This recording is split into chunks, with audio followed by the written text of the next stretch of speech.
ਅੱਜ ਦੀਆਂ ਖਬਰਾਂ ਵੱਲ ਆਈਏ ਤੇ ਕੁਛ ਇਕੋਨਮੀ ਦੀ ਗੱਲ ਕਰਦੇ ਜਾਈਏ ਤੇ ਰਿਸੈਸ਼ਨ ਨੂੰ ਲੈ ਕੇ ਪਿਛਲੇ ਦਿਨਾਂ ਦੇ ਵਿੱਚ ਬੈਂਕ ਆਫ ਅਮਰੀਕਾ ਨੇ ਇਹ ਕਿਹਾ ਸੀ ਵੀ ਰਿਸੈਸ਼ਨ ਅਮਰੀਕਾ ਦੇ ਵਿੱਚ ਆ ਚੁੱਕਾ ਆ।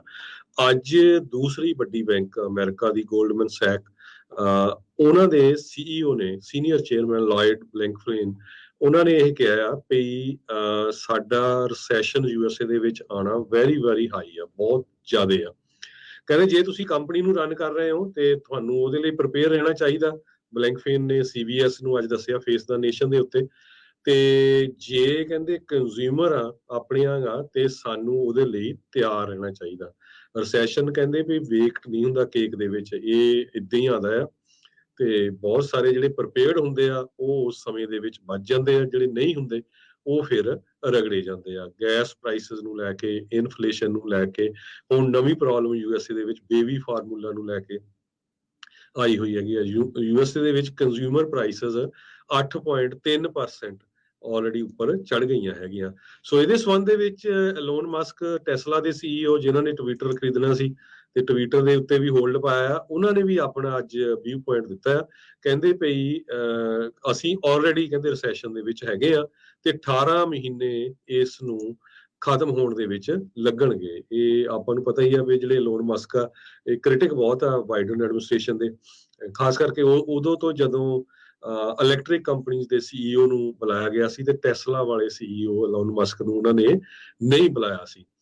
ਸੋ ਅੱਜ ਉਹਨਾਂ ਨੇ ਆਪਣੇ ਬਿਆਨ ਇਸ ਸੰਬੰਧ ਦੇ ਵਿੱਚ ਦਿੱਤੇ ਹੈਗੇ ਆ। ਜੀ, ਉਹਨਾਂ ਨੇ ਕਿਹਾ ਵੀ 18 ਮਹੀਨੇ ਤੱਕ ਰਹਿ ਸਕਦਾ ਹੈ ਤੇ ਨਾਲ ਹੀ ਉਹਨਾਂ ਨੇ ਕਿਹਾ ਵੀ ਜਿਹੜੇ ਰਿਸੈਸ਼ਨ ਆ ਉਹ ਜ਼ਰੂਰੀ ਨਹੀਂ ਆ ਵੀ ਹਰ ਵਾਰੀ ਮਾੜੇ ਹੋਣ।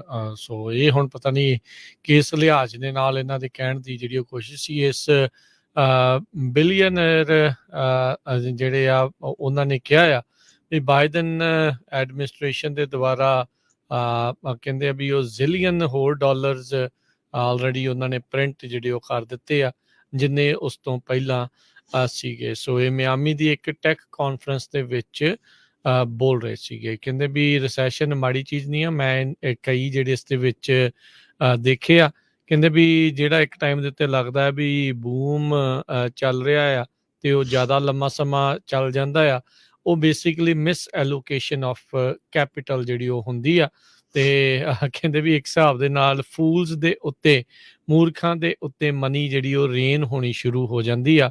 ਸੋ ਉਹ ਓਵਰਆਲ ਕਹਿੰਦੇ ਵੀ ਫਿਰ ਬੈਲੈਂਸ ਆਊਟ ਹੋ ਜਾਂਦਾ ਹੈ। ਸੋ ਕਹਿੰਦੇ ਵੀ ਸਿਚੁਏਸ਼ਨ ਆਊਟ ਆਫ ਕੰਟਰੋਲ ਨਾ ਹੋਵੇ ਇਸ ਲਈ ਰਿਸੈਸ਼ਨ ਜਿਹੜਾ ਆ ਉਹ ਆ ਜਾਂਦਾ ਆ। ਸੋ ਇਹ ਹੁਣ ਦੇਖੋ ਹਰਜੋਤ ਸਿੰਘ ਜੀ, ਇਸ ਦਾ ਅਸਰ ਕਿਸ ਤਰੀਕੇ ਦਾ ਇਕੋਨਮੀ ਦੇ ਉੱਤੇ ਰਹਿੰਦਾ ਆ।